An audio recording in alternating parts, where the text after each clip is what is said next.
Springdale की चुड़ैल। एक बार की बात है, एक स्प्रिंगडेल नाम का गांव था जो अपनी प्राकृतिक सुंदरता और ऊंची पहाड़ियों के लिए जाना जाता था।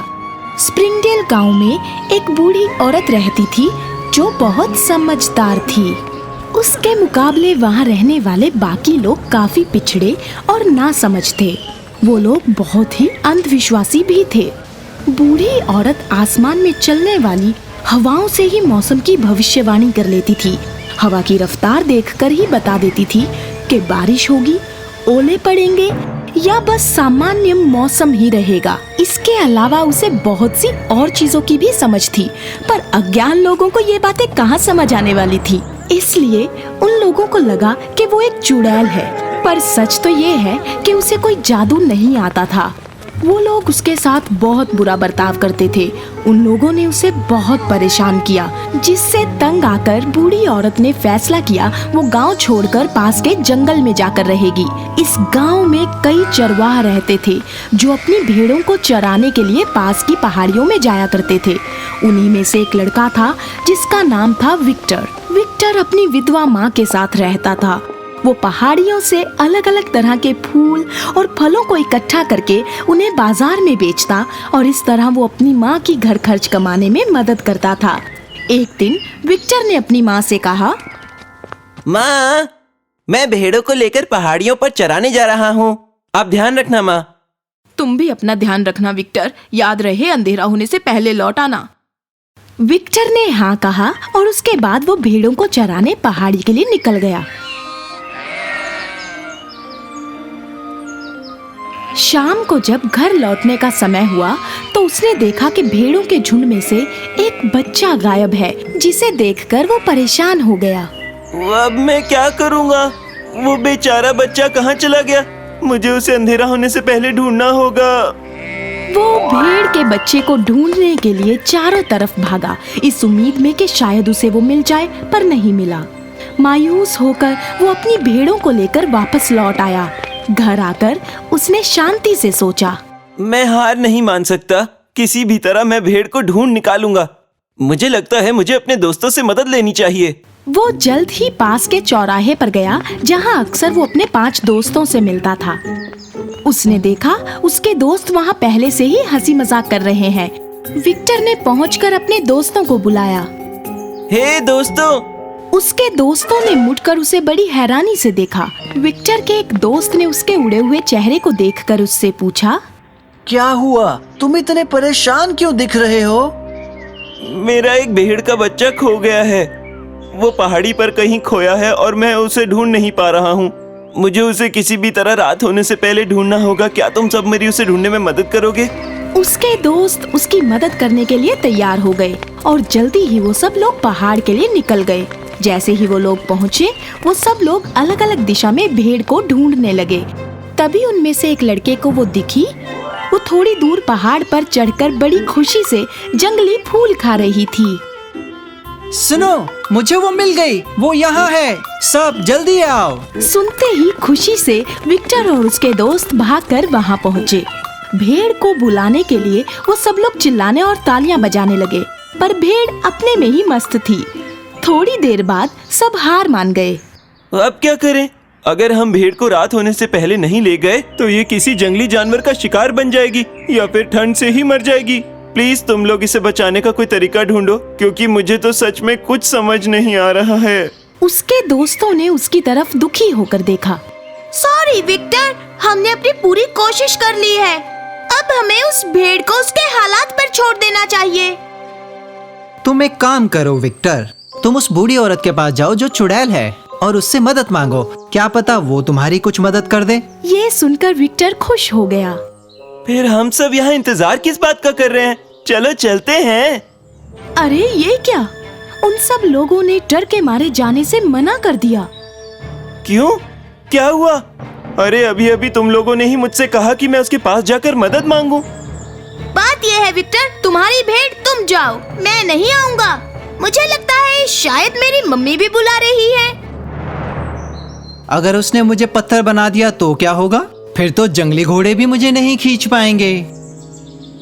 अगर उसने हम सबको खा लिया तो क्या होगा? मैंने तो अभी तक अपनी जिंदगी पूरी जी भी नहीं है। झूठ नहीं बोलूंगा यार, मैं अभी बहुत छोटा हूँ और बिल्कुल भी मरने के लिए तुम्हारे साथ नहीं जाना चाहता हूँ। इस तरह विक्टर के सारे दोस्त उसे वहाँ अकेला और परेशान छोड़कर चले गए। विक्टर अकेला बेचारा भेड़ को देख रहा था कि उसका खाना भी खत्म हो गया है और वो बेबस है।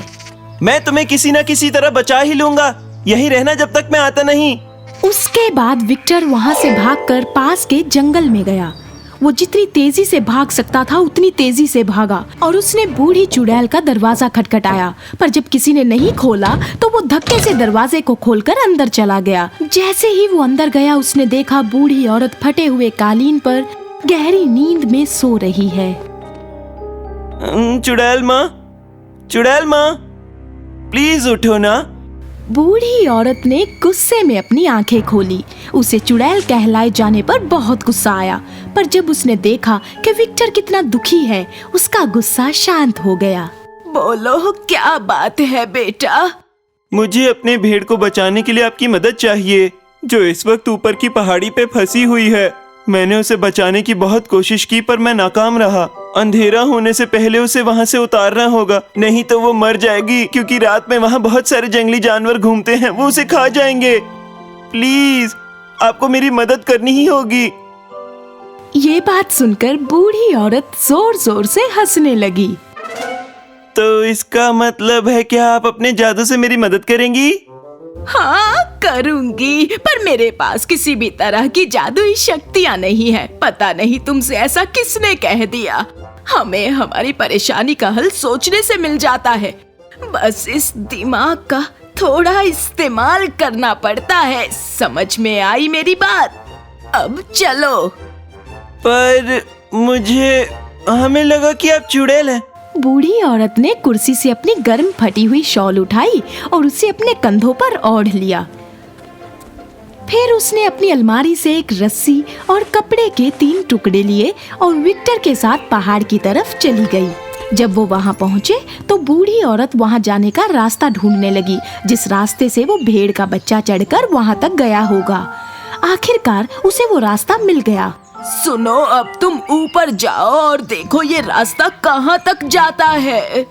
विक्टर हाँ कहकर चला गया। जल्द ही वो ऐसी जगह पहुँचा जहाँ से उसे भेड़ बहुत ही करीब दिखाई दी।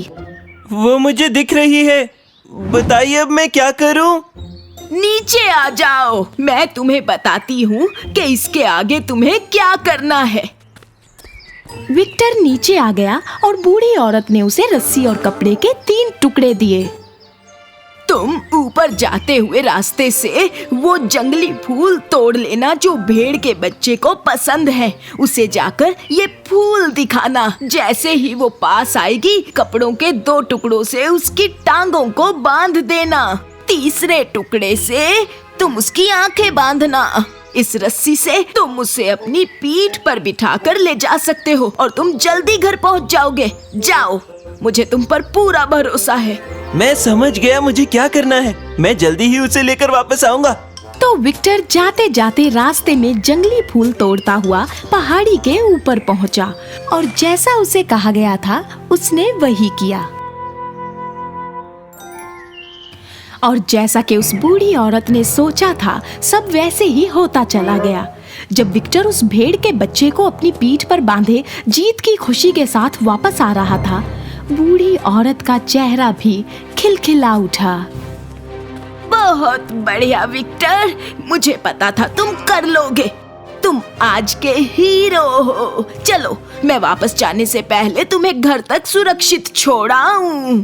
विक्टर ने उसका शुक्रिया अदा किया और भेड़ को नीचे उतारा। उसने उसके पैर खोल दिए और आंखों की पट्टी हटा दी और फिर वो दोनों भेड़ को लेकर अपने गांव की तरफ चल दिए। इस बार भेड़ विक्टर की गोद में सुरक्षित थी। रात हो गई थी, पूरा गांव सो चुका था, बस विक्टर की माँ को छोड़कर, जो अपने बेटे के लिए रो रही थी। उसे लग रहा था कि शायद उसे उस बूढ़ी चुड़ैल ने पकड़ लिया है। जैसे ही विक्टर भेड़ को लेकर घर के अंदर आया, उसकी माँ की खुशी का ठिकाना ना रहा। तब तक बूढ़ी औरत विक्टर को सुरक्षित घर छोड़कर चुपचाप वापस जा चुकी थी। विक्टर ने अपनी माँ को पूरी बात बताई।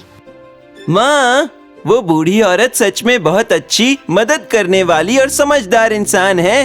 वो कोई चुड़ैल वुड़ैल नहीं है। उन्होंने अपनी समझदारी से मेरी मदद की जो कोई नहीं कर पाया, बिना किसी जादू के जो उनके पास है ही नहीं। सब लोग उनके साथ बुरा बर्ताव करते हैं, अच्छी बात नहीं है। मुझे उनका सम्मान वापस लाने के लिए कुछ तो करना ही होगा। अगले दिन जब ये खबर पूरे गांव में फैल गई कि कैसे उस बूढ़ी औरत ने विक्टर की भेड़ को बचाने में मदद की, तो लोगों को बहुत पछतावा हुआ कि उन्होंने उसके साथ कितना बुरा बर्ताव किया। एक दिन विक्टर अपनी माँ के साथ बूढ़ी औरत का सामान लौटाने जंगल जा रहा था, तो गांव के बाकी लोग भी उसके साथ गए। जब वो उसके घर पहुँचे, उन्होंने देखा कि बूढ़ी औरत बाहर ही खड़ी थी। उन सब लोगों को देखकर वो हैरान हो गई। विक्टर आगे बढ़ा और उसने अपनी माँ से उसे मिलवाया। विक्टर की माँ ने बूढ़ी औरत के पास जाते ही उसके हाथ पकड़ लिए। मेरे बेटे की मदद करने और उसे घर पहुंचाने के लिए शुक्रिया। अगर आप नहीं होती तो पता नहीं मेरा बेटा अपनी भेड़ को लेकर वापस आ भी पाता या नहीं। और प्लीज हम सबको माफ कर दीजिए, हमने आपके साथ इतना बुरा बर्ताव किया। और मैं चाहती हूँ कि प्लीज चलिए और मेरे और विक्टर के साथ मेरे घर में रहिए। सब गांव वाले भी बूढ़ी औरत के पास आ गए और उससे माफी मांगने लगे, और फिर उन्होंने भी उससे उनके साथ आकर रहने और उनका मार्गदर्शन करने की गुजारिश की। बूढ़ी औरत खुशी खुशी राजी हो गई और उसने अपनी बाकी की जिंदगी लोगों के साथ अपनी समझ और जड़ी बूटियों का ज्ञान बांटकर उन्हें जागरूक करने में बिताई। उसने सबको ये शिक्षा दी कि लोग अंधविश्वासों को भूलकर अपना ज्ञान बढ़ाने पर ज्यादा ध्यान दें। कुछ सालों बाद विक्टर भी उसी के नक्शे कदमों पर चलने लगा और उसने बूढ़ी औरत से जो ज्ञान प्राप्त किया था उससे वो लोगों की मदद करता और उन्हें जिंदगी में आगे बढ़ने की राह दिखाता।